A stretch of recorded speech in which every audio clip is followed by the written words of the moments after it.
नमस्ते दोस्तों। आज की कहानी श्री प्रेमचंद के द्वारा है और इनकी कहानी का नाम है देवी।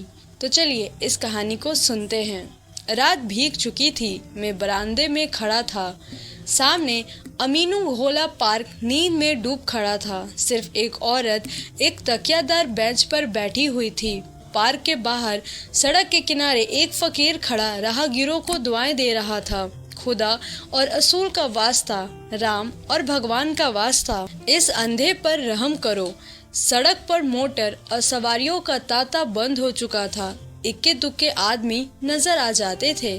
फकीर की आवाज, जो पहले नकर खाने में तूती की आवाज थी, अब खुले मैदानों में बुलंद पुकार हो रही थी।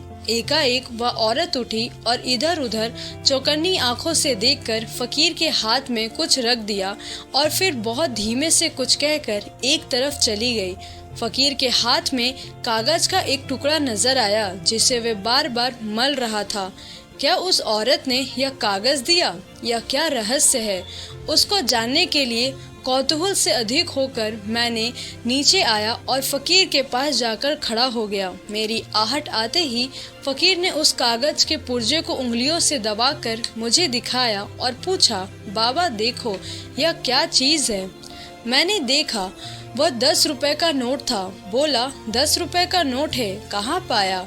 मैंने और कुछ न कहा, उस औरत की तरफ दौड़ा जो अब अंधेरे में बस एक सपना बनकर रह गई थी। वे कई गलियों में होती हुई एक टूटे फूटे मकान के दरवाजे पर रूली ताला खोला और अंदर चली गई।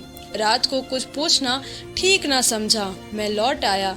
रात भर जी उसी तरफ लगा रहा। सुबह एकदम तड़के से मैं उस गली में जा पहुंचा। मालूम हुआ वह एक अनाथ विधवा औरत है। मैंने दरवाजे पर जाकर पुकारा, देवी मैं तुम्हारे दर्शन करने आया हूँ। औरत बाहर निकल आई। गरीबी और बेबसी की जिंदा तस्वीर थी वे।